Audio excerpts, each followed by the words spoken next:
The winter of 1816 came to Hollow Ash not as a season, but as a verdict. It arrived in the thin grey light that never quite became morning, and stayed in the corners of the old rectory where the fire could not reach. The house had been a schoolmaster's house once, full of chalk dust and Latin declensions and the particular optimism of a man who believed knowledge could be traded for security. It was, by the winter of 1816, only a cold house with a debt in it. Margaret Ashwell knew the debt the way she knew the number of steps to the well.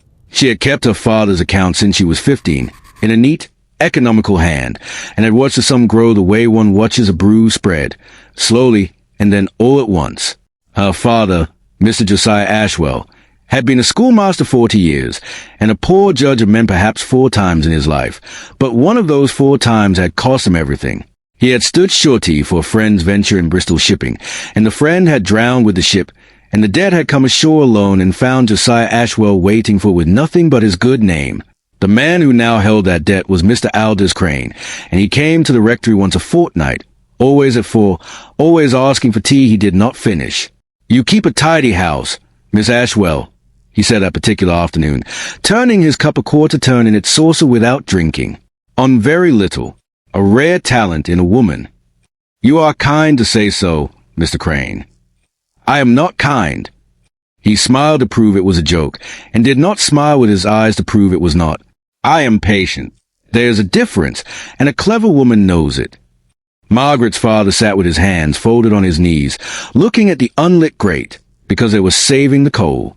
"There is an easy way through this," Mr. Crane said, as he said at the end of every visit, as though the words had worn a groove in the air.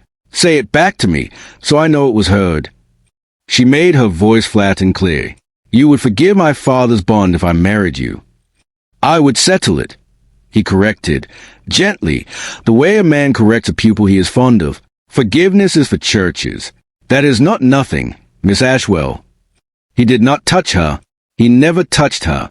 But he looked at her the way a man looks at a ledger he intends to collect, and that was its own kind of hand upon the wrist.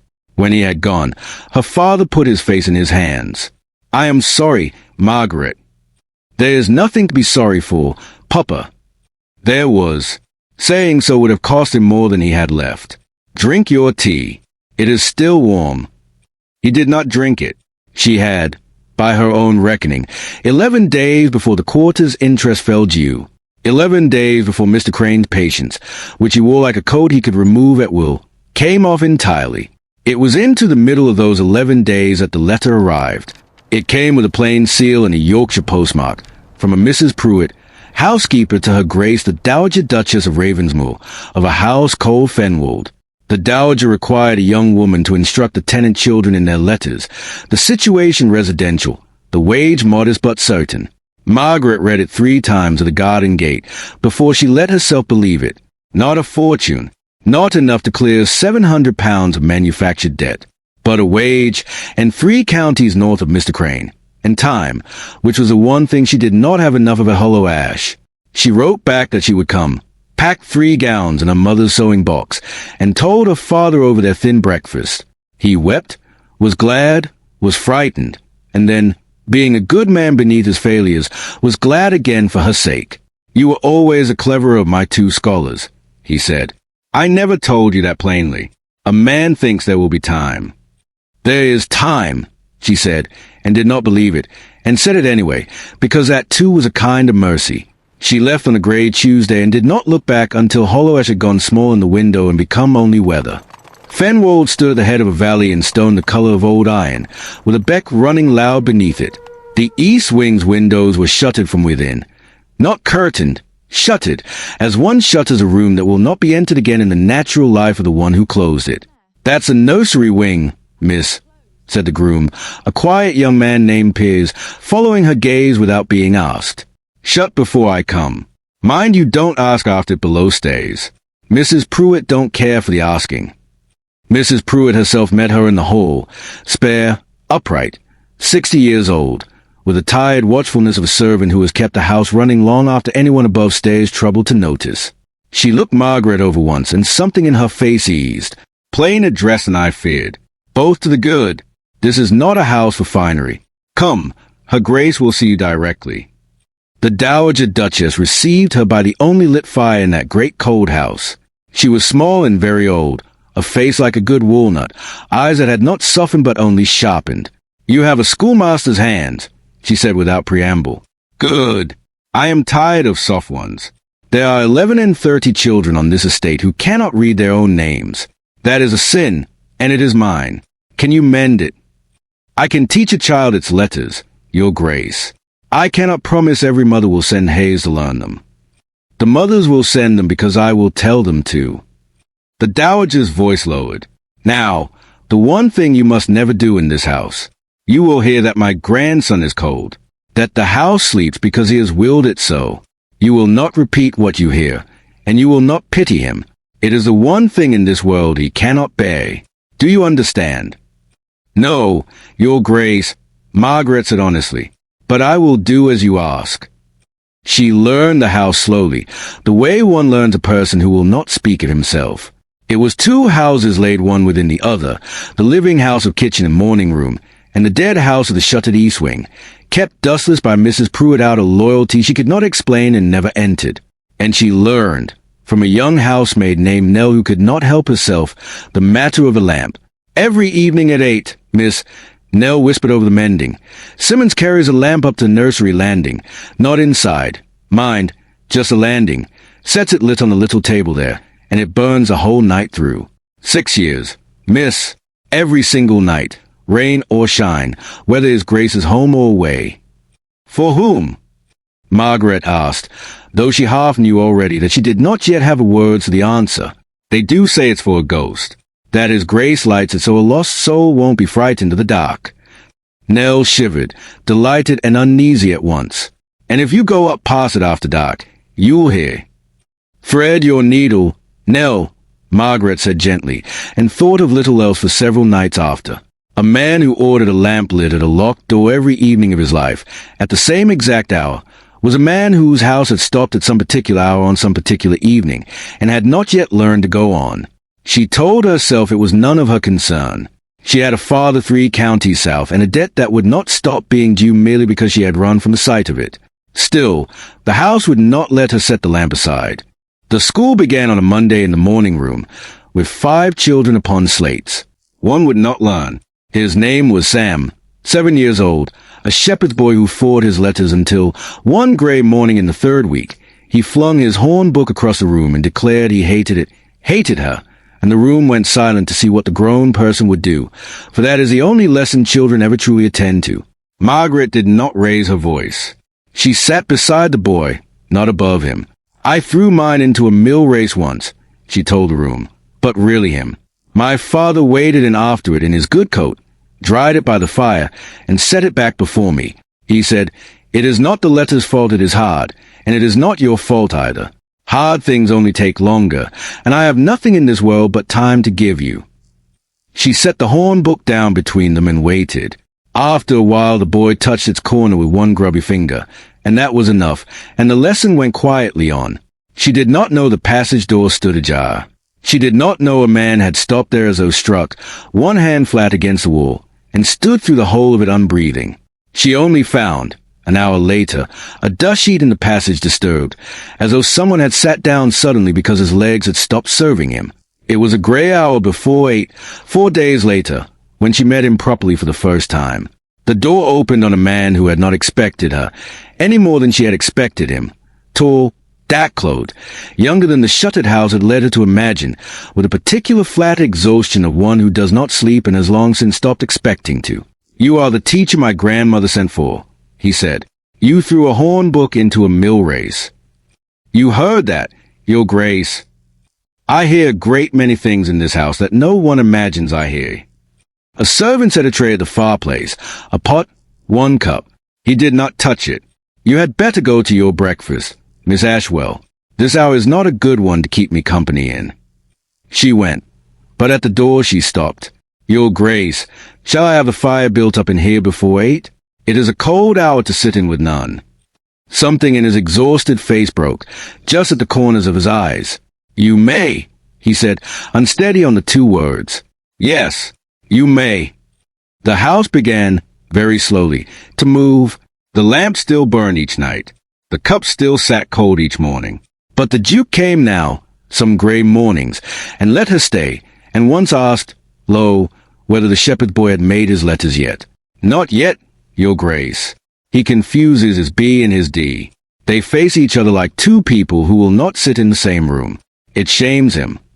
What does one do with a child's shame? Nothing.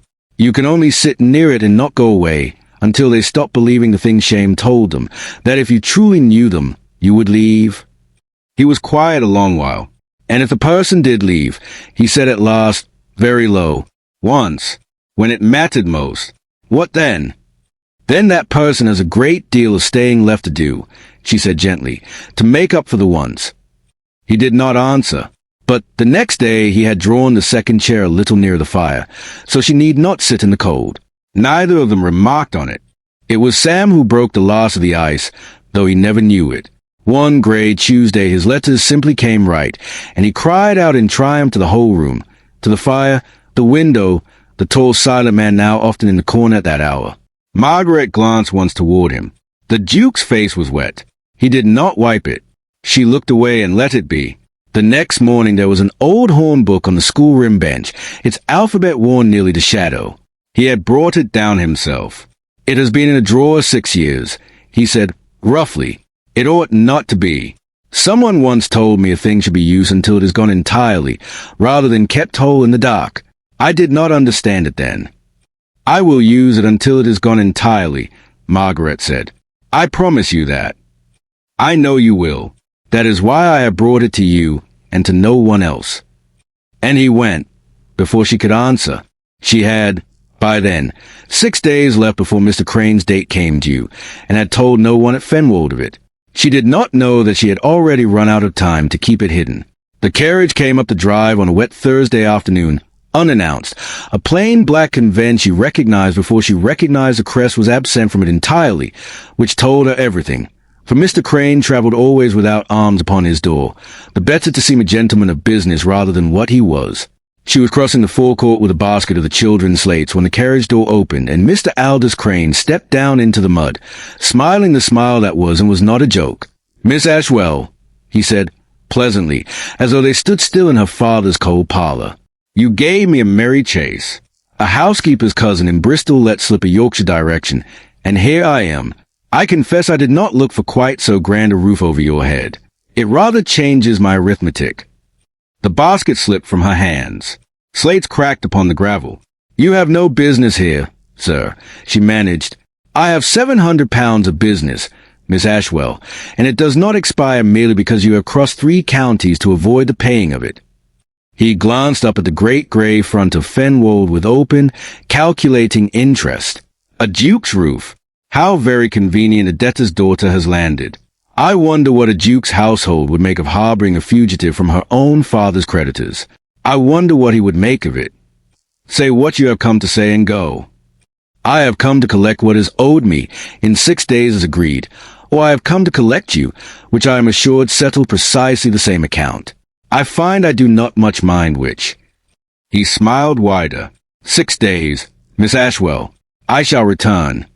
He climbed back into his carriage without waiting for an answer, and it pulled away down the long drive, and Margaret stood alone in the wet forecourt among the broken slates with a terrible knowledge that Mr. Crane now knew exactly where she was, and exactly whose roof she stood beneath. She had not seen the tall figure who had come to the library window at the sound of wheels on gravel, and stood there now, utterly still, watching the black carriage recede down the drive with an expression she could not have read even had she turned to look. She did not tell the household that night. She told herself she would find the words in the morning, when the shock of it had worn thinner. She did not account for Miss Cressida Ferris. Miss Ferris was a poor cousin of the family, companion to the dowager some 8 years, who had watched Margaret's quiet rise in that house with a hunger gone hard and bright as glass, for she had built her whole hope upon the notion of the Duke, waking one day from his grief, might look about him for a wife and find her, familiar, already nearly one of the family. She had seen the black carriage from an upstairs window. She had made it her business, within the hour, to learn from a frightened stable boy exactly who had called and exactly what had been said in the forecourt, for servants talked to companions the way water finds a crack. She brought it to the dowager's fire that very evening, before Margaret had found her courage, with the Duke present, and a particular bright unhappiness in her face. "I think her Grace ought to know," Miss Ferris said, "precisely what manner of woman she has set among the children. A moneylender arrived this afternoon claiming Miss Ashwell owes him a debt and has fled his creditors under a false character. He says she is wanted for the settling of accounts, and I confess I do not know what to think, except that it hardly seems fitting company for innocent tenants' children." The room went very still. Margaret felt the blood leave her face, for the truth had been twisted in the telling. Fled his creditors, as though she herself were the debtor and the liar both, rather than her father's daughter and Mr. Crane's prey.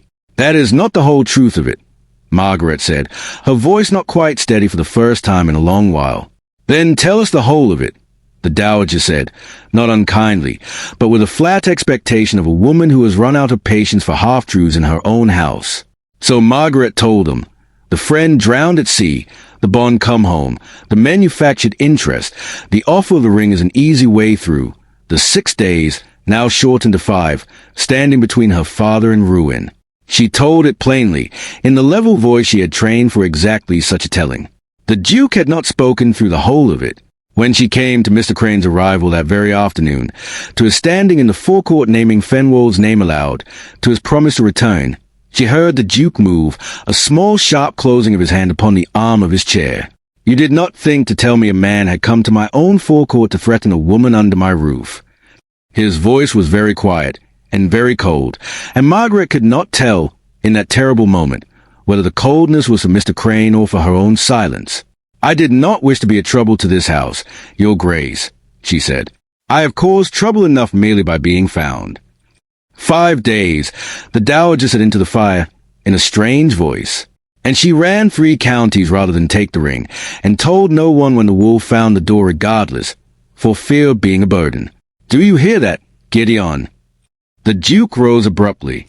Margaret thought, in that instant, that she had caused to sell the only safe roof she had found in this world, that he would send her back to Hollow Ash and Mr. Crane both, rather than keep a scandal beneath his family's name. But he did not look at her in anger. He looked at her the way a man looks at a word in a language he had once known well. "Go to bed, Miss Ashwell," he said, his voice rough. "Nothing will be decided against you tonight. You have my word on it." And he left the room, not toward his own chambers, but the other way, toward the shuttered nursery wing, when no one went, and Margaret stood watching him go with the sick certainty that she had, after 6 good weeks, finally undone every particle of good she had built in that house. She could not sleep. Past midnight, she went down to sit with a bank fire in the morning room, and found it was not empty. The Duke sat at the fireplace in the dark, no candle, no cup, for it was not the hour of the cup, but with the posture of a man keeping company with an absence. "Your Grace," she said from the door, because she had so little left to lose the small fears had lost their teeth. "Why do you light the lamp?" He did not turn. "Everyone has wished to ask me that these 6 years. No one ever has. Do you know why? Because they were told not to pity you. I was told the same, the first day, by her Grace herself. But I do not think it is pity you cannot bear. I think you have grown a shell against pity that works very well. I think what you cannot bear is for someone to see the plain thing without pity and stay in the room. I have stayed in your cold hour 6 weeks, Your Grace, and I have not pitied you, and I have not gone away. So I ask again, why do you light the lamp?" The silence went on so long the fire settled and an ember fell, loud in the quiet. Then, in the low, unused voice of a man opening a door locked from the inside for 6 years, he told her, "I had a son," he said, to the dark window. "Thomas. He would be 9 now, his mother, and died bringing him into the world, and so it was only ever the 2 of us in that east wing. I was not a cold man then. Miss Ashwell, whatever they have told you below stays. I sang to that boy myself, because I could not bear nurse to have the hours that ought to have been his mother's." Margaret did not move. A fever went through the dale 6 winters past. It took him very fast, faster than the physician could be fetched. I was in London on estate business I no longer even recall the shape of. I was sent for. I did not arrive in time. His hand found the empty saucer at the fireplace and rested there. The last night of his life he was frightened of the dark, as small children are, and asked the nurse to leave a light burning until his father came home. She did. I did not come home in time to see it burning. I came home to find it already put out, and him already gone. So I light it myself now, every night, at the hour he asked for it, because I was not there the one night it mattered, and I have been trying 6 years to take that back, and there is no one left alive to take it back to. The fire had burned nearly out. Margaret could just see him, bowed at the fireplace. 6 years of penance lay cold on the table before him. "Do you know what my father told me?" she said quietly, "when I threw my own hornbook away? That it is not the letter's fault it is hard, and not the child's fault either. Hard things only take longer." She leaned forward. "You were away doing the duty of a title you did not ask to be born to, Your Grace. You did not fail to love him. You failed to be in 2 places at once, which no man has ever managed. Do you believe your son would hold one absence against a father who sang to him every other night of his short life? Or do you believe he would tell you the lamp has burned quite long enough, and it is time to come in from the cold?" The Duke of Ravensmoor put his face in his hands at the table by the window and wept, silently at first, and then not silently at all, the sound of 6 years coming up at last through a floor that had held it far too long. Simmons found them there when the grey turned to true light, and stopped in the doorway, something uncertain crossing his careful face. "2 cups this morning, Simmons," the Duke said, hoarse but steady, "and a stronger pot." "At once, Your Grace." The old man's face, mastered with effort, broke at last into something like helpless joy as he turned to fetch it. The Duke rose and went to the shuttered east window with his own hands, and opened it, and let 6 years of grey light fall upon the dust. "Enough," he said, to no one, to the room, to a boy no longer there to hear it. He would have hated it shut so long. But there was no time left to let the house breathe easy, for Mr. Crane's 5 days had already become 4, and Miss Ferris, having tasted the small triumph of a disclosure and found it did not win her what she wanted, was not yet finished. The morning the Duke meant to ride to Netherbridge and settle accounts himself, a second letter arrived, this one addressed not to Margaret, but to the Dowager, in a hand Margaret did not know. Miss Ferris had written, in the days since her first disclosure, to an acquaintance in the north with connections to the Bristol shipping trade, seeking to learn more of the fugitive beneath the family roof, and had found, or believed she had found, a detail with teeth in it, that Josiah Ashwell's drowned business partner had not drowned at all by some accounts, but had been seen, or thought seen, alive in Lisbon 2 years past, which would make the whole debt not a tragedy but a fraud, and Margaret's father not a victim but a conspirator, and Margaret herself not a woman fleeing a wolf, but a wolf's own daughter, sent ahead to make a soft nest in the Duke's house. It was a monstrous, half-built thing, stitched from rumor and a stranger's careless letter, and it was entirely untrue.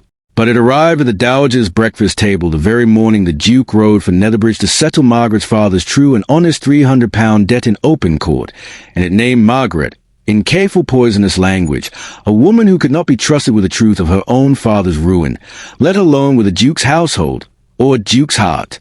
The Dowager read it in silence at the table, her walnut face unreadable, while Margaret stood waiting to be told whether 6 good weeks had bought her anything at all, or whether Miss Ferris's last, desperate throw of the dice had just cost her everything she had only just begun to build. "Is it true?" the Dowager asked, at last, looking up.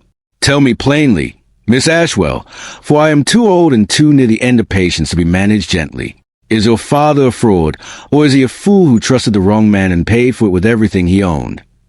Margaret's mouth had gone entirely dry. "He is a fool who trusted the wrong man, Your Grace," Margaret said, her voice steadier than she felt. "I have kept his accounts in my own hand 8 years. I know every figure of that ruin to the shilling, and there is no fraud in it anywhere, only grief and bad luck and a friend who was a poorer sailor than he was a liar.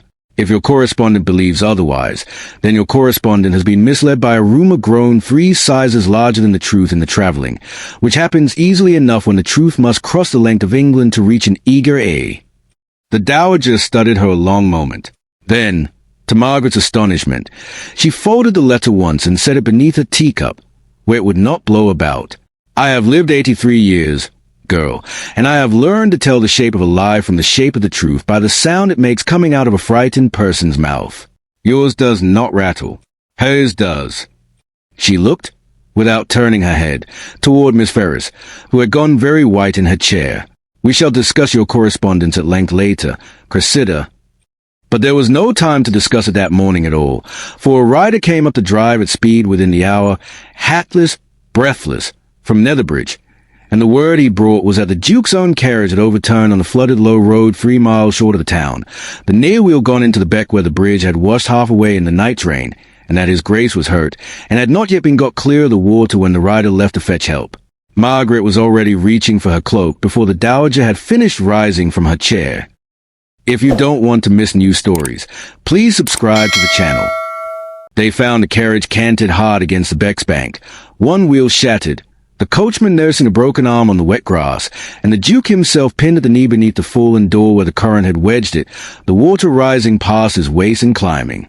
"Your Grace!" Margaret was down from the trap and into the water before Piers had even got the horses stopped, skirts soaked through in an instant, the cold of it driving the breath from her. "Miss Ashwell, go back. The bank is not safe." "I have never once done what I was told when it mattered, Your Grace," she said, already holding at the door's edge with both hands, "and I do not intend to begin this morning." Piers and 2 of the tenant men waited in behind her, and together they heaved the door's weight enough to draw him free. Gasping, his knee wrenched but whole, his coat torn, alive. He looked up at her from the shallows, soaked and shaking with cold. And for one long moment neither of them said anything at all, because there are things said better with a hand gripped hard around another hand than with any word a person has ever owned. "You came," he said finally, hoarse. "I have nothing in this world but time to give," she said, "and I found I did not care to spend one more hour of it wondering whether I ought to have come sooner." They got him onto dry ground and wrapped in what coats could be spared, and it was there, in the wet grass above the flooded beck, with his knee bound roughly and his teeth still chattering, that the Duke of Ravensmoor said the thing he had plainly meant to say in some grander room, on some drier day, and found he could not wait for either. "Marry me, Margaret," he said, "not for the debt. That is settled within the hour regardless, whether I am there to see it settled or not, for I have already given the instruction and the fund to my man of business against exactly such a delay as this. Not to save your father, who is already saved. I am asking because I have lit a lamp for 6 years for a boy I could not save, and I do not intend to spend one more year of my life failing to say the thing that matters to the one person still living who might yet hear it in time." Margaret, soaked to the skin, laughed once, unsteadily, half a sob in it. "You are asking a woman to marry you while lying in the wet grass with a ruined knee, Your Grace. I begin to think you have caught something of my own sense for choosing the worst possible hour." "I have had a great deal of practice choosing the worst possible hour," he said. "I did not choose it well once, when it mattered most, and it cost me everything. I find I would rather choose badly and say the thing than choose well and lose the saying of it again." "Then yes," Margaret said. "Yes, Your Grace, on the condition you let a physician see that knee before you ask me anything further at all." Mr. Crane's debt was unmade 3 days later before a magistrate in Netherbridge, though it was a duke on crutches, not a whole man, who stood at Margaret's shoulder while she did it herself, reading the false fees aloud from her own neat accounts, line by invented line, in the same level teaching voice she used upon shepherd's boys, until the magistrate struck £400 from the reckoning and Mr. Crane left the town smaller than he had entered it, never to be received in that county. Again, Miss Ferris's letter, and the rumor it had tried to build, dissolved the moment Josiah Ashwell's own true, tear-stained, entirely unfrauded accounts were laid before the same magistrate clerk, and Miss Ferris herself, shaking, was found in the end not a villain so much as a frightened woman who had spent 8 years guarding a hope too thin to survive daylight, and stayed on at Fenwold after, on her own small income, in time becoming a bearable aunt of sorts to the children, which was more of a life than her glass-bright waiting had ever promised her. The lamp on the nursery landing was not lit that winter, nor any winter after, because the door beneath it stood open now morning and night, and inside it a small girl with her father's dark hair and her mother's level grey eyes sat each morning with a horn book worn nearly to shadow, learning her letters at a table by the window, while 2 cups of tea, always poured with strength, cooled gently in the growing light. The dowager lived to see the child say her first whole word aloud, and declared herself entirely satisfied to have noticed at least that one thing properly before she was done noticing anything at all. And every morning at 8, in the room by the window, the Duke of Ravensmoor took his tea warm beside his wife, at the same table where a boy named Thomas had once been promised a light against the dark. The cup never again poured only to go cold, having waited 6 years for someone brave enough and plain enough to wade into a flood after him and stay. Thank you for listening to the story all the way to the end. Please tell us which city you're watching from and what the story made you feel. Don't forget to subscribe so you won't miss new stories.